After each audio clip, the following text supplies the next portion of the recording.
అందరికీ నమస్కారం. Employees university YouTube channel ఈ సంచికకి అందరికీ స్వాగతం. గత సంచికలో మనం సమాచార హక్కు చట్టంలో సమాచారం ఎన్ని రోజుల్లో ఇవ్వాలి, ఎలా ఇవ్వాలి అనే దాని మీద చర్చించడం జరిగింది. అలాగే సమాచారం అంటే ఏంటి, అలాగే హక్కు అంటే ఏంటో కూడా మనం చర్చించడం జరిగింది. అయితే ఈ సమాచార హక్కు చట్టంలో ఉన్నటువంటి నిర్దేశం ఏంటంటే, ఒక పౌరుడు ఎవరైనా మనల్ని సమాచారం కోరినప్పుడు ఆ సమాచారము మన దగ్గర ఏ ఫామ్లో ఉంటుందో అదే ఫామ్లో ఇవ్వాలంటే ఎలక్ట్రానిక్ ఫామ్లో ఉంటే ఎలక్ట్రానిక్ ఫామ్లో ఇవ్వాలి. అలాగే ఫిజికల్ ఫామ్లో ఉంటే ఫిజికల్ ఫామ్లోనే ఇవ్వాల్సి ఉంటుంది. అలాగే ఈ సమాచార హక్కు చట్టంలో ముఖ్యంగా సెక్షన్ 8 ఈ సమాచార హక్కు చట్టం నుంచి మినహాయింపులు కొన్ని ఉన్నాయన్నమాట.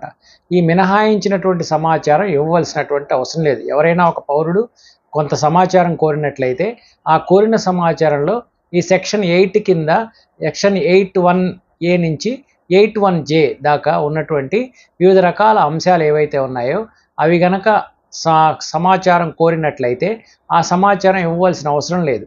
అయితే దానికి సంబంధించి మనం ఆ పౌరుడికి మీరు కోరిన సమాచారము సెక్షన్ 8 ప్రకారం సమాచార హక్కు చట్టంలో మినహాయించబడింది కాబట్టి ఈ సమాచారం ఇవ్వటం జరిగింది అని చెప్పి తెలియచేయాలి. తెలియచేయకుండా ఇది మినహాయించిన సమాచారం కాబట్టి ఎలాంటి సమాచారం ఇవ్వకుండా మాత్రం ఉండకూడదనమాట. ముఖ్యంగా ఏంటంటే సెక్షన్ 8(1)Aలో ఒక ప్రభుత్వానికి సంబంధించినటువంటి దేశ సార్వభౌమాధికారం కానీ అలాగే దేశ రక్షణకు సంబంధించినటువంటి సమాచారం కోరినట్లయితే అలాంటి సమాచారం it is exempted under section 8(1) అన్నమాట. ఆ తర్వాత అలాగే ఇన్ఫర్మేషన్ అనేటువంటిది కనుక ఏదైనా ఒక కోర్టు కనుక ఈ ఇన్ఫర్మేషన్ ఎవరికి కూడా ఇవ్వవద్దు అని చెప్పి కనుక ఎలాంటి ఆర్డర్స్ కనుక ఇచ్చినట్లయితే నిషేధిస్తూ కనుక ఆర్డర్స్ ఇస్తే అలాంటి సమాచారం ఇవ్వవలసినటువంటి అవసరం లేదనమాట.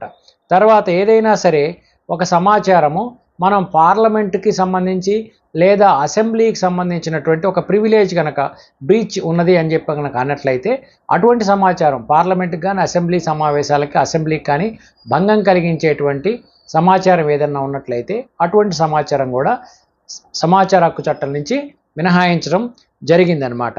అలాగే కొంత సమాచారము commercial confidence are trade secrets, వ్యాపార సీక్రెట్స్ ఉంటాయి, కొన్ని ట్రేడ్ సీక్రెట్స్ అంటారు వాటిని. అలాంటివి ఏదన్నా కనుక ఉన్నట్లయితే ఆ ట్రేడ్ సీక్రెట్స్ కూడా మనం ఇవ్వవలసినటువంటి అవసరం లేదనమాట. అలాగే కొంత సమాచారము ఒక సంస్థ దగ్గర ఒక నమ్మకం అనేటువంటి దాంతో ఉంచినట్లయితే అటువంటి సమాచారాన్ని ఇవ్వాల్సిన అవసరం లేదు. ఉదాహరణకి ఒక బ్యాంకులో బ్యాంక్ కస్టమర్ రిలేషన్షిప్లో ఒక బ్యాంక్ అకౌంట్ ఉంటుంది. ఆ బ్యాంక్ అకౌంట్ డీటెయిల్స్ ఇవ్వాల్సినటువంటి అవసరం లేదు. దీన్ని ఫిడ్యూసరీ రిలేషన్షిప్ అంటారు. ఈ రకంగా ఉన్నటువంటి సమాచారం కూడా ఇవ్వవలసినటువంటి అవసరం లేదు. అలాగే కొంత సమాచారం మనకి ఫారిన్ గవర్నమెంట్స్ నుంచి మా ఇండియన్ గవర్నమెంట్కి ఇవ్వటం జరుగుతుంది. అలాంటి కాన్ఫిడెన్షియల్ సమాచారం కూడా ఇవ్వవలసినటువంటి అవసరం లేదనమాట. తర్వాత అలాగే ఏదైనా ఒక సమాచారం ఒక వ్యక్తికి సంబంధించిన కానీ లేకపోతే ఒక సంస్థకు సంబంధించినటువంటి సేఫ్టీ అండ్ సెక్యూరిటీకి భంగం కలుగుతుంది అనేటువంటి ఉన్నట్లయితే అటువంటి సమాచారం కూడా ఇవ్వవలసినటువంటి అవసరం లేదనమాట. అలాగే ఏదైనా సమాచారం ఒక ఇన్వెస్టిగేషన్ కానీ లేకపోతే ఒక అప్రిహెన్షన్తో ఉన్న సమయంలో దానికి సంబంధించిన సమాచారం ఇచ్చినట్లయితే ఆ ఇన్వెస్టిగేషన్ దెబ్బతింటుంది అనుకున్నప్పుడు అటువంటి సమాచారం కూడా సమాచార హక్కు చట్టం నుంచి మినహాయించడం జరిగిందనమాట. అలాగే మనం క్యాబినెట్కి అనేక రకాలైన ప్రతిపాదనలు పెడుతూ ఉంటాం.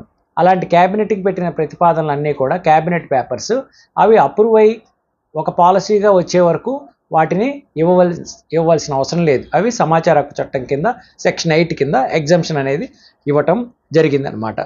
అలాగే సమాచార హక్కు చట్టం కింద ఏంటంటే పబ్లిక్ ఇంట్రెస్ట్ లేనటువంటివి, ఒక పబ్లిక్ ఇంట్రెస్ట్ ఏమీ లేనటువంటి వ్యక్తుల యొక్క వ్యక్తిగత సమాచారం మన దగ్గర ఉన్నట్లయితే అటువంటి సమాచారం ఇవ్వవలసినటువంటి అవసరం లేదనమాట.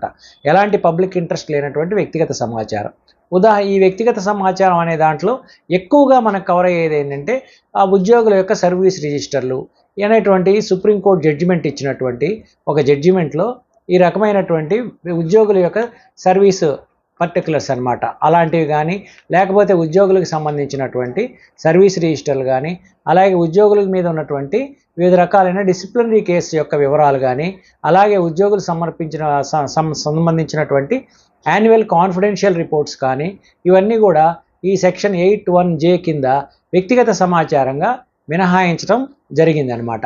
కాబట్టి అటువంటి సమాచారం మన దగ్గర ఏదన్నా కోరినట్లయితే మనం ఈ మేరకు మనం తెలియజేయాలి. ఒక ఉద్యోగి మీద ఉన్నటువంటి క్రమశిక్షణా చర్యలు ఇలాంటివి కనుక కోరినట్లయితే దానికి మనకేంటంటే Girish R Deshpande versus CIC and others అనేటువంటి జడ్జిమెంట్లో ఈ సుప్రీంకోర్టు మనకి ఇటువంటివన్నీ కూడా ఇవ్వటం జరిగింది. సో అలాగే 20 years ఏ రోజైతే దరఖాస్తు చేస్తాడో ఆ దరఖాస్తు చేసే సమయానికి అంతకుముందు 20 సంవత్సరాలకు పూర్వం జరిగినటువంటి ఒక ఘటనకి సంబంధించిన సమాచారం కనుక కోరినట్లయితే అటువంటి సమాచారం కూడా ఎగ్జంప్టెడ్ అనమాట.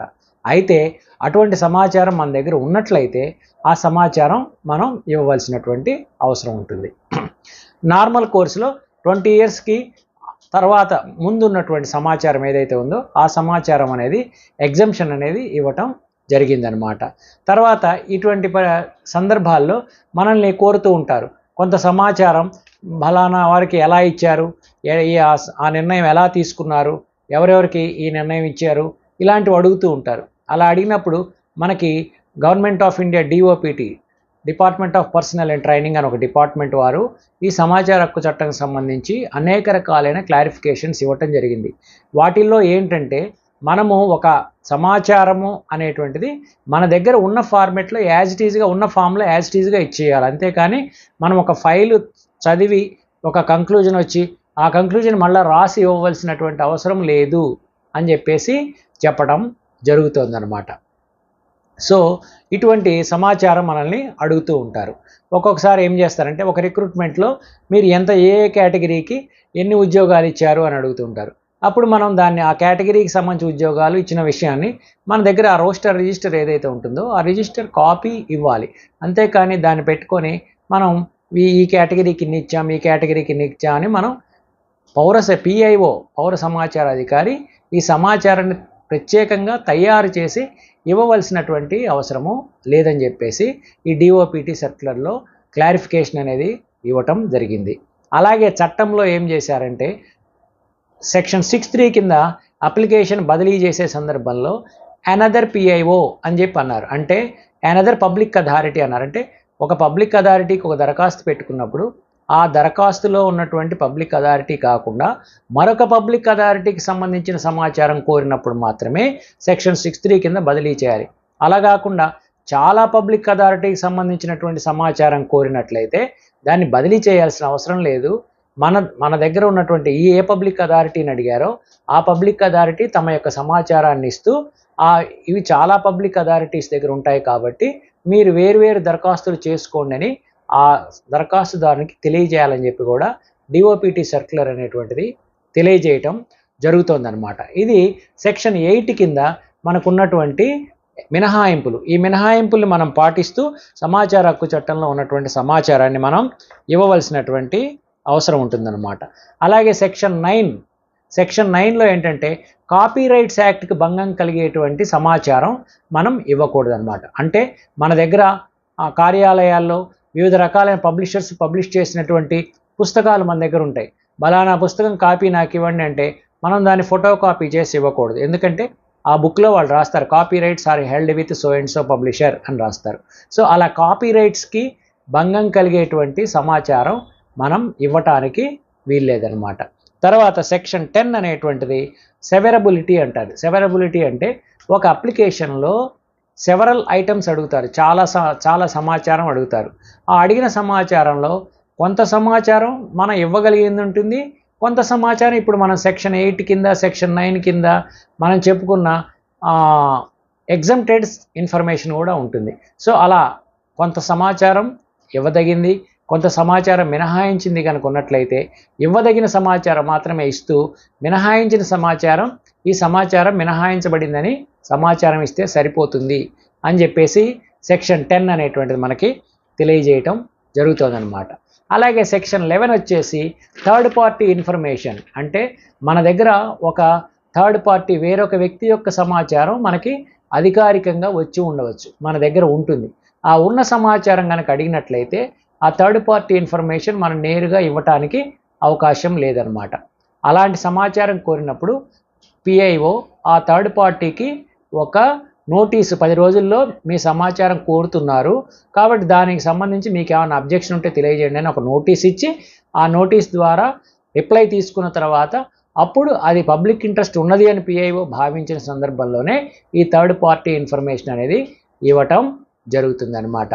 కాబట్టి ఈ థర్డ్ పార్టీ ఇన్ఫర్మేషన్ కనుక ఇవ్వాల్సి వచ్చినప్పుడు 10 రోజులు నోటీస్ ఇవ్వాలి. కాబట్టి మనం సమాచారం ఇచ్చే సమయం 30 రోజుల నుంచి ఒక 10 రోజులు కలుపుకొని 40 డేస్ లోపు ఇవ్వచ్చు అనమాట. సో ఈ రకంగా సమాచార హక్కు చట్టంలో సెక్షన్ 8, సెక్షన్ 9, సెక్షన్ 10, సెక్షన్ 11 సంబంధించి ఈ 4 సెక్షన్స్లో కొన్ని మినహాయింపులు ఉన్నాయి. ఈ మినహాయింపులను అబ్జర్వ్ చేస్తూ ఈ సమాచారాన్ని మనం ఇవ్వవలసినటువంటి అవసరం ఉంటుంది.